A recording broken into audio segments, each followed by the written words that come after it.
Welcome back, ladies and gentlemen. We're now on 4.6, day 3, graphs of trig functions. We're going to be solving problems involving trig graphs. Okay, first of all, I'd like to determine if the trig equations are equivalent. Well, for graphing, let's say y equals cotangent x secant x, and then y equals cosecant x. Well, are they equivalent? Well, taking a look at the two graphs here, okay, we've got y equals cotangent secant, and we get something that looks like this, and then y2 equals cosecant. Well, those two certainly look the same, so are they equivalent? Well, that's a big old yes. Okay, verifying algebraically, I'm actually going to do that in the next screen, so let's go there now. Alrighty, now that we've proved graphically that those two things are equivalent, we want to go algebraically with these guys. And so now cotangent, well, using our trig identities, cotangent I know is the same thing as cosine over sine, and then secant I know is 1 over cosine. Okay, now remember the way this game is played is we modify one side and don't touch the other one until they match exactly, using whatever algebraic steps we can use. So now I can cancel out my cosines, leaving me with 1 over sine x equals cosecant x. But remember, even though that is certainly true, we don't stop until we make the final statement where the left side is completely 100% identical to the right. Alright, so again, there's the verification. Kind of like a proof that there it is. Okay, a little bit of a kind of a splinter topic within trigonometric graphs is these things called dampened graphs. And as it says right there, it's simply a trig function multiplied by another function. So, for instance, if we graphed on our calculator something like 0.2x times sine of x. Okay, notice I've got the function 0.2x and multiplying it by sine of x. Okay, it generates this kind of cool looking graph. At least I think it's cool. Okay, one thing that your book's going to ask you to do is say what happens as x arrow 0. Okay, the arrow, if you don't remember, I think we've used this before, but basically means approaches. So what happens as x approaches 0? Okay, well, if we just kind of look at the graph, okay, as my x values from both the left and the right side here, as my x value gets very close to 0, notice that the y value also gets very, very close to 0, and that's true from both the left and the right hand side. So what happens as x approaches 0, we can say that f of x, again the y coordinate, approaches 0 as well. At least in this particular case. Okay, but basically as soon as I say that, basically you're looking where it hits going to the y-axis. Alright, another quick comment about this on the next screen. Okay, I didn't give a whole lot of time for you to digest that graph completely on the last slide, so I'll give you a few more seconds here to kind of take a look at it and basically just give you a task here. I'm not going to do it because it's one of those things I want you to kind of experience it for yourself, but if we go ahead and graph, okay, notice the y equals 0.2x, the thing in front of the sign, which is called the damping factor, but I'm not really worried about that.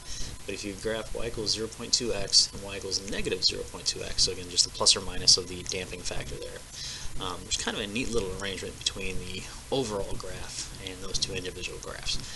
But as I'm saying here, I'm going to leave you to figure out how that works, and you can ask me about it in class if you want to. Alrighty, part of our assignment is going to be a few word problems, so let's just kind of take one and run with it, and you can use that as a little bit of a basis for doing the others. But here we go. Okay, let's say we got a television camera on a viewing platform 25 meters from a street. Alright, so here's a platform. Alright, 25 meters from the street, and there's a parade going from left to right. Okay, I'll write the distance d from the camera, a particular unit in the parade, as a function of the angle x. So basically what that means is I want d equals something that has an x in it. Alright, so basically what I can go from there is put together a trig equation based off of this and then solve for d, and then that'll be d equals hopefully something with an x in it that'll make a little bit of sense. Okay, so looking at our diagram, I've got my x, again I've got this nice right angle right here, so I've got an adjacent side, I've got a hypotenuse, and I've got the angle in question, and so basically that tells me I've got cosine. So first thing is write my cosine equation. I'll have cosine of x equals, okay, I want adjacent over hypotenuse, so that's what I've got, but I want to solve for d. So I'm going to do a cross multiplying here, get d times cosine x equals 27, and then divide through by the cosine gives me d equals 27 over cosine. Now admittedly, that seems not so bad, but remember the cosine I could flip up back in the numerator as a secant if I want, using our whole reciprocal identity thing.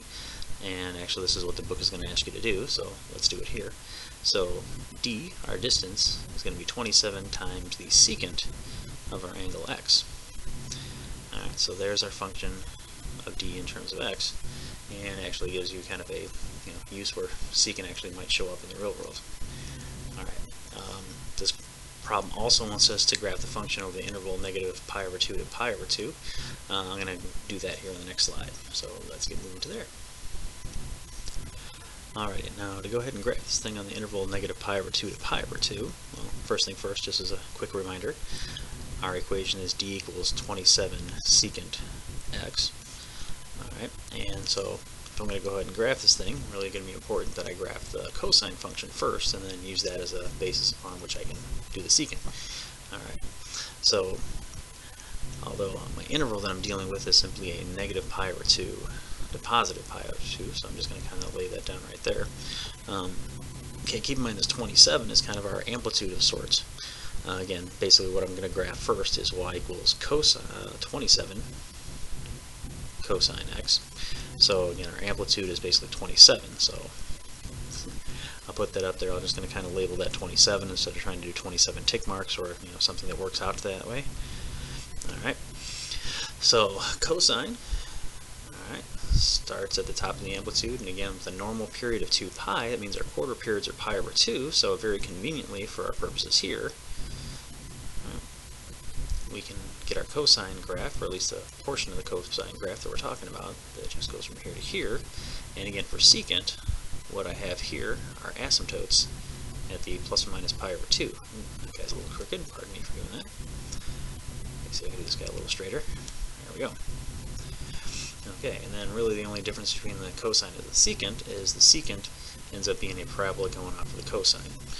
Alright, so going back to nice pretty red here, okay, to get my secant graph, again, from the top of my cosine, I'm just going to draw myself a sort of parabola-esque shape right there. So basically red is the graph of my secant function within that interval. Alright, from there, you can maybe kind of put some kind of meaning to this diagram a little bit better. Notice as my angle gets closer and closer to pi over 2, the y-coordinate is basically my d value, or my distance. So you can imagine as this angle gets bigger and bigger and bigger, this distance we get further and further away, technically to infinity. Again, in a real-world situation, we don't quite make infinity, but as that angle gets bigger, our distance keeps getting bigger and bigger and bigger. So anyway, if that makes a little sense, great. If not, I apologize. There's our assignment, though. So if you got any questions, I'll see you in class. Take care.